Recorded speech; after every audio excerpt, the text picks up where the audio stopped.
La epístola de Pablo a Tito.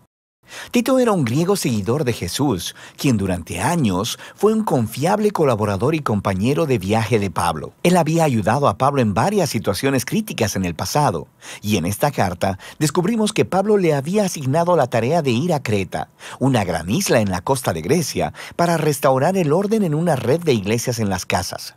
La cultura cretense era conocida en el mundo antiguo. Una de las palabras griegas para mentiroso era cretizo, ser cretense. Estas personas eran infames por su traición y avaricia. La mayoría de los hombres en la isla habían servido como soldados mercenarios al mejor postor, y las ciudades de la isla eran conocidas por ser inseguras, plagadas de violencia y corrupción sexual.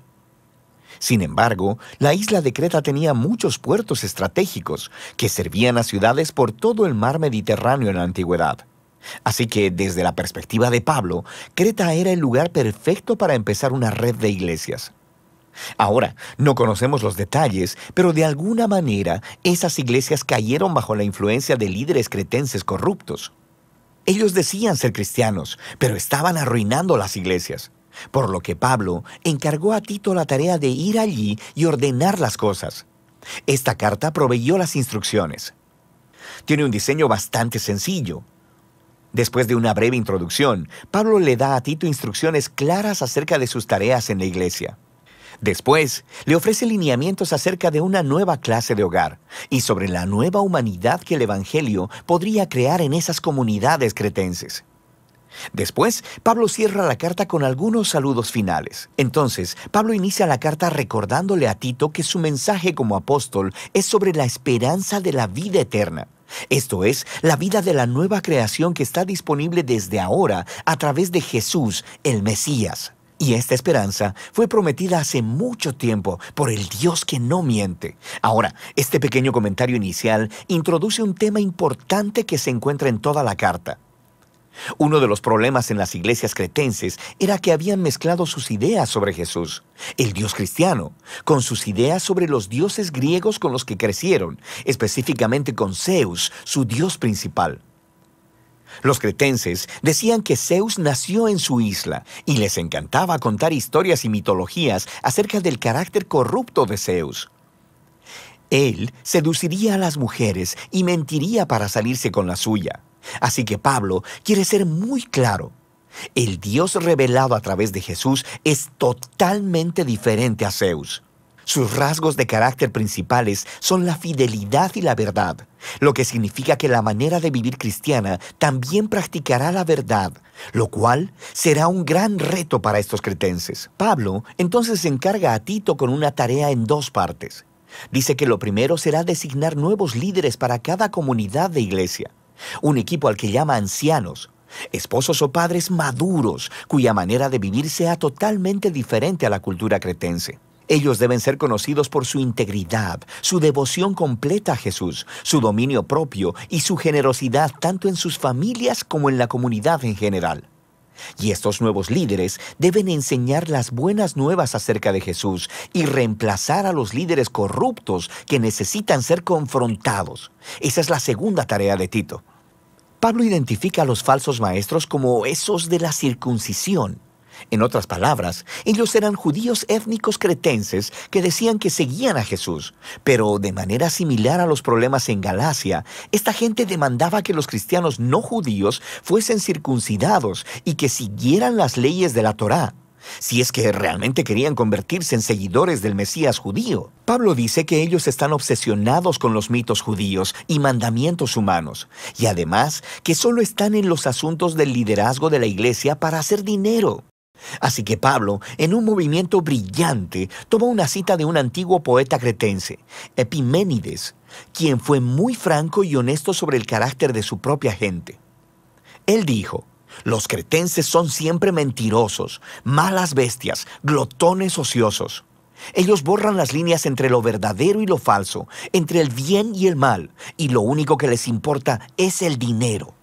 Así que, aunque estos líderes dicen conocer a Dios, su manera cretense de vivir lo niega. Se debe tratar con ellos, y esto lleva a Pablo a la siguiente sección. Debido a estos líderes corruptos, muchos cristianos de estas iglesias ahora tienen hogares y vidas personales que son un desastre total. Y en 3 ocasiones diferentes, Pablo resalta el resultado de esta situación, que el mensaje de Jesús es desacreditado.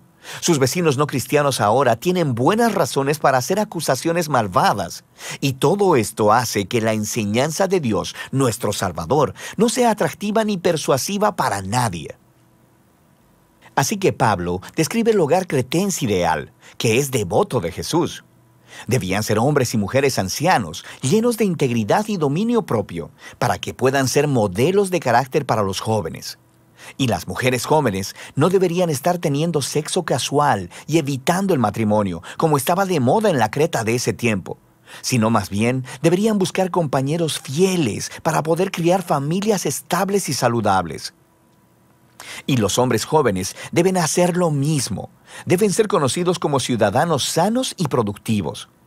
Los esclavos cristianos en Creta estaban en una posición única, porque sabemos que por causa del Evangelio eran tratados como iguales en las comunidades eclesiásticas de Pablo. Sin embargo, existía el peligro de que ellos usaran esa igualdad como un permiso para faltarle el respeto a sus amos, y luego asociarse con las rebeliones de esclavos, lo que también desacreditaría el mensaje cristiano. Aquí podemos ver a Pablo negociando una línea muy delgada. Él cree que el Evangelio de Jesús necesita demostrar su poder redentor en la plaza pública, si es que verdaderamente va a transformar la cultura cretense. Y eso no va a suceder a través de la agitación social o de que los cristianos se aíslen de la vida urbana. El mensaje cristiano será convincente para los cretenses cuando los cristianos participen completamente en la vida pública, cuando sus vidas y hogares se vean similares a los demás a primera vista y que después de mirarlos atentamente, sus vecinos descubran que los cristianos, por su devoción a un Dios totalmente diferente, viven bajo un sistema de valores totalmente diferente. Y esa es la diferencia que Pablo resume de manera hermosa al final del capítulo 2. Él dice que el sistema de valores que motiva la manera cristiana de vivir es la gracia generosa de Dios, la cual se mostró en la persona de Jesús y que se mostrará de nuevo en su regreso. Esta gracia fue demostrada cuando Jesús entregó su honor para morir una muerte vergonzosa a favor de sus enemigos, para poder rescatarlos y redimirlos. Y esta es la misma gracia que llama al pueblo de Dios a decir no a las maneras corruptas de vivir, las cuales son inconsistentes con el amor generoso de Dios. Pablo luego pasa del hogar cristiano a una visión de los cristianos viviendo como nuevos humanos en la sociedad cretense. De toda la gente en Creta, los cristianos deben ser conocidos como los ciudadanos ideales, apacibles, generosos, obedientes a las autoridades, conocidos por buscar el bien común. Pero esto es muy diferente a la manera en que los cretenses crecieron. ¿Cómo se supone que los cristianos mantengan este estilo de vida contracultural? Y Pablo cree que la fuente de poder para esta manera de vivir es el amor transformador del Dios que se anuncia en el Evangelio.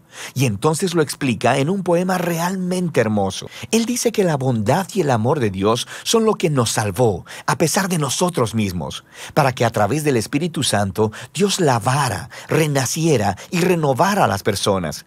Y a través de Jesús proveyera un camino para que ellas sean declaradas justas delante de Él. Todo esto nos da acceso a la vida eterna. Esto es, a un nuevo futuro en la nueva creación. Esta historia viva es tan poderosa que puede producir una nueva clase de personas. Pablo está convencido que la fidelidad a las enseñanzas de Jesús, empoderada por el Espíritu, demostrará la gracia de Dios por toda la isla de Creta y por todo el mundo.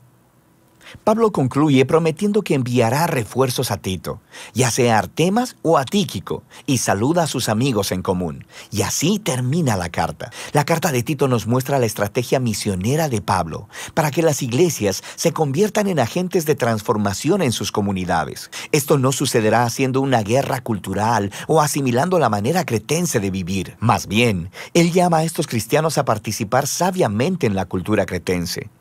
Ellos necesitan rechazar lo que es corrupto, pero también abrazar lo que es bueno. Si ellos pueden aprender a vivir pacíficamente, dedicarse a Jesús y al bien común, los cristianos mostrarán la belleza del mensaje de nuestro Dios Salvador. Y de eso se trata la epístola a Tito.